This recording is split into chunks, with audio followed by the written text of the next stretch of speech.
Today we are going to see chapter number 2, that is indicator of economic growth and development of standard trial commerce subject economics. So here we are going to learn about the economic growth as well as economic development. So here after World War II there was a race between the countries of the world. As we know, there are three types of country, and from that very first is a developed country, the second one is a developing country, and the third one is an undeveloped country. So here after World War II there was a race between developed as well as developing country. So developed country wanted to maintain their standard of living of the people, and developing country wanted to get increase in the standard of living of the people. So here they whatever they wanted to achieve, for that they have to run for it, and that is going to be shown as economic growth and development. So here growth means there is a growth of the economy, and that is related to quantitative change of the country, and economic development is a qualitative change. So here which country is having economic growth and which country is having economic development, that we are going to see over here. And again, what indicator of economic growth and development means, which point we can consider while we wanted to compare the economic growth as well as development, that we are going to see here over here in this chapter. Let's see. Very first is a meaning of the economic growth, and then we are going to see definition as well as limitation of that.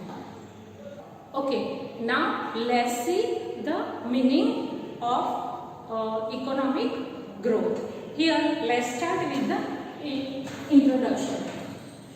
So here the most important objective of various countries of the world after World War II, after Second World War, has been attainment of economic development. So here all the countries of the world was trying to attain the economic development after Second World War. The term economic growth and economic development have been popular after Second World War. So here, before that, no one was understanding the term economic growth and economic development. So it was popular after Second World War. That is during 1939 to 1944. So this was the time of Second World War. So developing country aim at improving standard of living of the people of the country by reducing poverty and unemployment. So here the country they are developing, they wanted to make the increase in the standard of living of the people, and for that they are trying to reduce the poverty as well as unemployment, so that the people they have income, and with that income their standard of living can be improved. While developed country aim at maintaining the standard of living. So here in the developed country the standard is already there of living, but they try to maintain it so that the standard of living cannot reduce of that country. So here there are the three types of country, that is developed country, developing country and undeveloped country. From that there was a race between two countries, that is developed country and developing country. So here developed country are trying to maintain the standard of living, while developing country they wanted to increase the standard of living by reducing poverty as well as unemployment. So that was a race between two types of country after World War II. So here, according to Professor Mrs. Ursula Hicks, the solution for economic problem of developing country is the economic development, and for developed country it is economic growth. So here professor is trying to tell us that the developing country is related to the economic development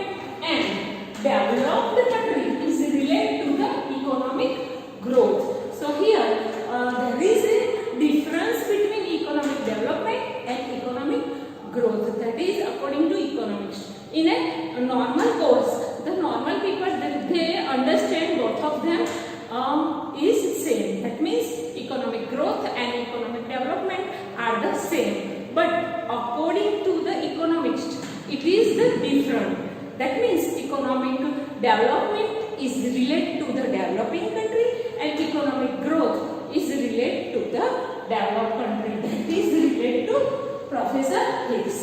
So that is given here. Now let's try to understand the meaning of economic growth. So here, economic growth relate to long run increase in total output of an economy. So here, the total output of an economy, if not for the short term, not for the short period of time, but for long period of time, if there is an increase in a output of an economy, that we know that the total output of economy is counted by 4 factor of a production, that is land, then labor, then capital as well as entrepreneur. Whatever production is done by the 4 factor of production, that is called output of the economy. If it is going to be increased in a long run, there is a continuous increase in a real national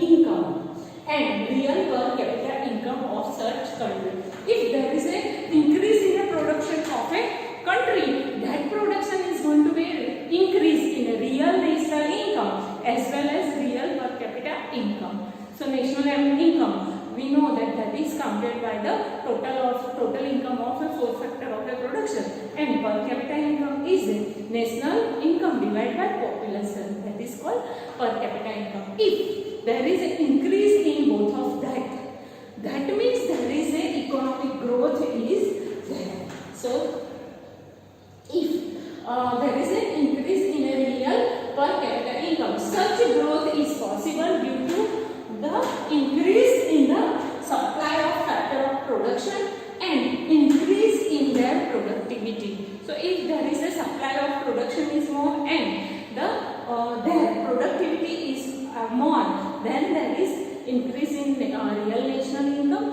and per capita income. Thus, economic growth is a quantitative change as real national income and per capita income is in a monetary form, that is in a currency. So that's why it is a quantitative change. So here economic growth is a quantitative change. Economic growth shows the increase in the output through which country's economic status is depicted. So with the help of economic growth, we can depict the country's growth. So that means how the country's status is going, that we can find out from the economic growth. It helps in comparative evaluation of economy of two countries. If we wanted to compare two countries, then we can compare it with the help of economic growth. So here there is a meaning of economic growth. Students, you will note down that. Then we are going to see the definition of economic growth as well as characteristic of economic growth.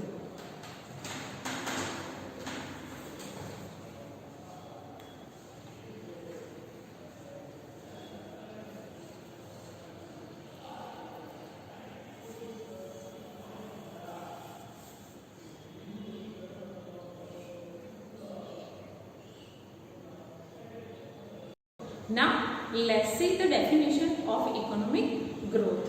So here economic growth refers to growth rate of national income or rise in total quantum of goods and service of the economy according to Professor Hansen. So here there is a growth in the economic when there is a increase in the 4 factor of production. So here with the help of increase in the 4 factor of production, there will be increase in a national income, and again with that goods and service also going to be increased. So that is called economic growth. So here another definition which is given by Simon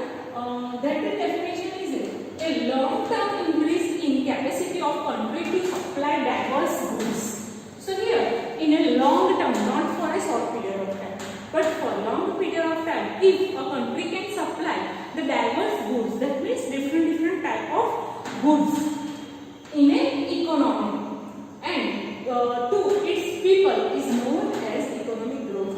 So here, if a country is able to produce the diverse goods in an economy, that is called economic growth, and that is according to Simon Kuznets. Okay, so that is that. So here there is a definition of economic growth. Now let's see the limitation of economic growth.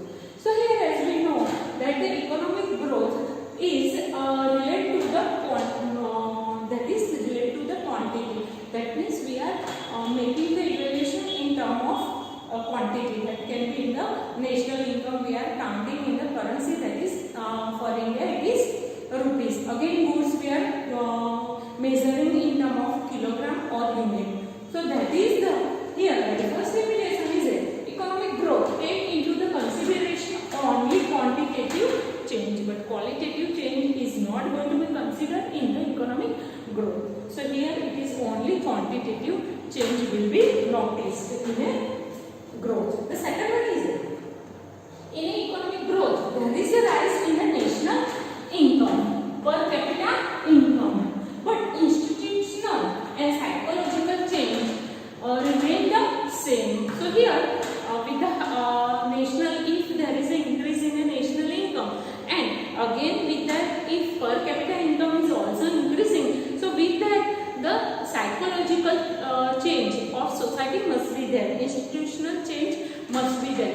But here we cannot consider that in a economic growth. So here we can say that the other factor except the income. So here only the income of the country as well as per capita income is increasing, but other factor that is also important, that is not going to be changed, that remain as before. So psychological change won't be there in the economy. So that is the second limitation of economic growth. The third one is the concept of economic growth is narrow and depict only rise in the rate and extent of output. So here the concept of economic growth is very narrow as considered to the economic development. So economic development is a broad concept and economic growth is a narrow concept. And here we are going to consider only rise in the rate and extent of output. So here we are just considering the how much output is rise. So that is again it is the narrow concept. The fourth one is the concept of economic growth is not of much use in understanding of welfare of the people. So here already we have discussed before in a second limitation that here the income is increasing, the income of the country is increasing, again the individual income is also increasing, but with that the welfare of the society is not being considered over here. So here the understanding of the welfare is not going to be considered. That means with the increasing income, how much they have made the change in a society, or how much they are getting more standard of living of the people, how much welfare of the people is considered, that we are not going to show over here. So these are the four limitations of economic growth. Students, you may note down this. Thank you for watching this video. In our next video, we are going to understand the meaning of economic development. Again, definition of economic development